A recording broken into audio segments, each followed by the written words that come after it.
Приятно, конечно, признаться, что я был главной темой ее дневника, но это не совсем правда. Ее дневник был во многом еще и о ней самой, о том, почему она не хотела забирать меня домой, когда я появился на свет, а забирать она не хотела из-за опухоли на личике и кривых ножек, которыми меня наградила природа. Тогда, в 1972 на свет появился ребенок с утопленными в головку глазками и огромным носиком. Мама ждала здорового малыша, а родился я. Мне кажется, она о чем-то догадывалась, потому что, когда роды закончились, первое, что спросила мама у врача, был не полного рожденного, а все ли с ним в порядке. «Нет», — ответила доктор, — «у него шишка на лице и искалеченные ножки». Тогда и так и не показали меня, забрав в отделение интенсивной терапии. Потом, когда на меня посмотрел папа и описал матери, они вместе плакали. «Он, наверное, умрет», — сказала мама. «Нет, он слишком сильный и здоровый. Поэтому без вариантов», — возразил отец.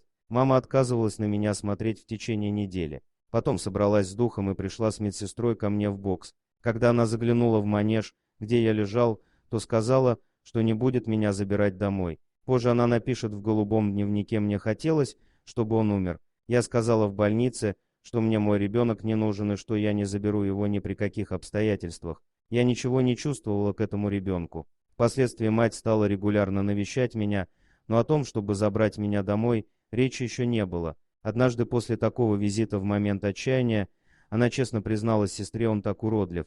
В конце концов она примирилась с моей внешностью и сумела отделить шок от необходимости растить ребенка, которому не очень повезло со здоровьем. Зерна отошли от шелухи, и она сумела разобраться со своими чувствами. В одно прекрасное утро родители собрали 4 моих братьев и сестер и на семейном совете задали вопрос, забирать домой малыша или нет. И вот все дети один за другим согласно закивали. Рубикон был перейден. К моменту, когда мне исполнилось 10, я отчасти понимал, какие чувства испытывала моя мать, когда увидела меня в роддоме. Время от времени я просил ее почитать что-нибудь из книжки про то, как ты не хотела меня забирать домой. Мои родители поговорили со мной честно и откровенно о моей внешности и о своих чувствах в момент моего рождения.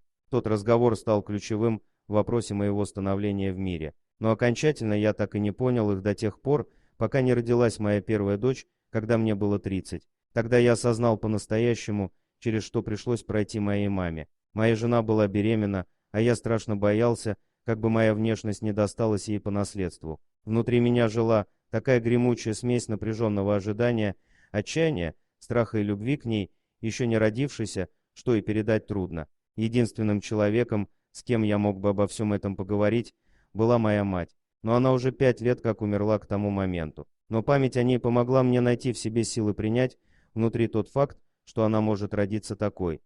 Дорогие друзья, если вам понравилось видео, поставьте лайк, а также подписывайтесь на канал, где найдете еще много интересного.